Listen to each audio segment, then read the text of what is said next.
أكبر الله أكبر لا إله إلا الله والله أكبر. Idul Adha merupakan gabungan dari kata idul dan adha. I terambil dari bahasa Arab yang artinya kembali.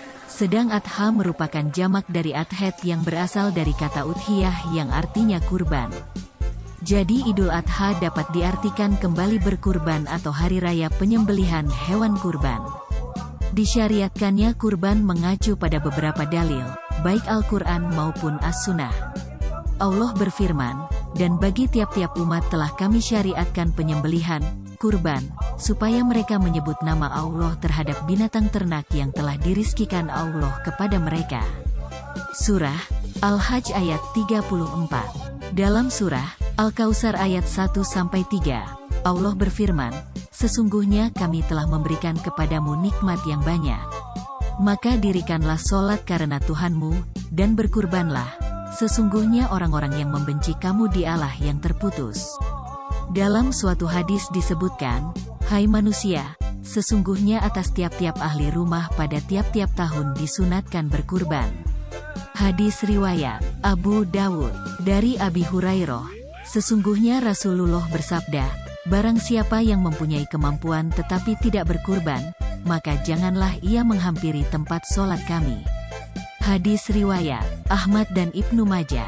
Menurut jumhur ulama, hukum kurban ialah sunnah muakkadah. Para ulama sepakat, hewan kurban, kambing atau domba, sapi dan unta, bahimatul an'am, harus memenuhi syarat yakni pertama, telah tanggal dan berganti gigi surinya atau yang lebih tua dari itu. Berdasarkan hadits dari Jabir berkata, bersabda Rasulullah, janganlah kamu menyembelih untuk kurban melainkan yang musinah, atau berumur 2 tahun. Jika kamu sulit memperolehnya, maka sembelihlah hewan yang berumur 1 tahun. Hadis riwayat jamaah selain Bukhari. Yang dimaksud dengan musinah ialah, kalau kambing dan sapi telah sempurna berumur 2 tahun, masuk tahun ketiga. Jika unta telah sempurna berumur 5 tahun atau masuk tahun ke-6.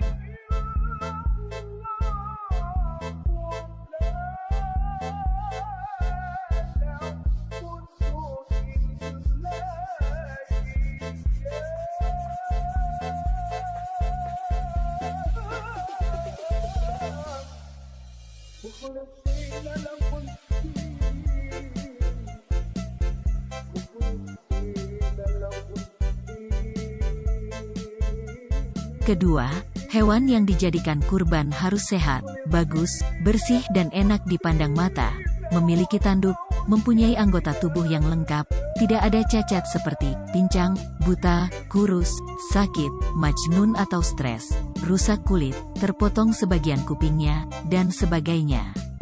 Diterangkan dalam suatu hadis, dari Barok Ibnu Azib berkata, Rasulullah bersabda, 4 macam binatang yang tidak boleh dijadikan binatang kurban, yaitu yang buta lagi jelas kebutaannya, yang sakit lagi jelas sakitnya, yang pincang lagi jelas kepincangannya dan binatang yang kurus kering dan tidak berlemak.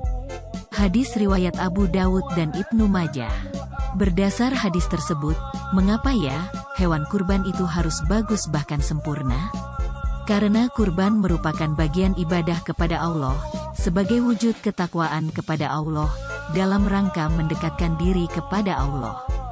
Maka hewan yang dipersembahkan kepada Allah hendaklah hewan yang benar-benar sehat, bagus, tidak cacat, dan enak dipandang mata.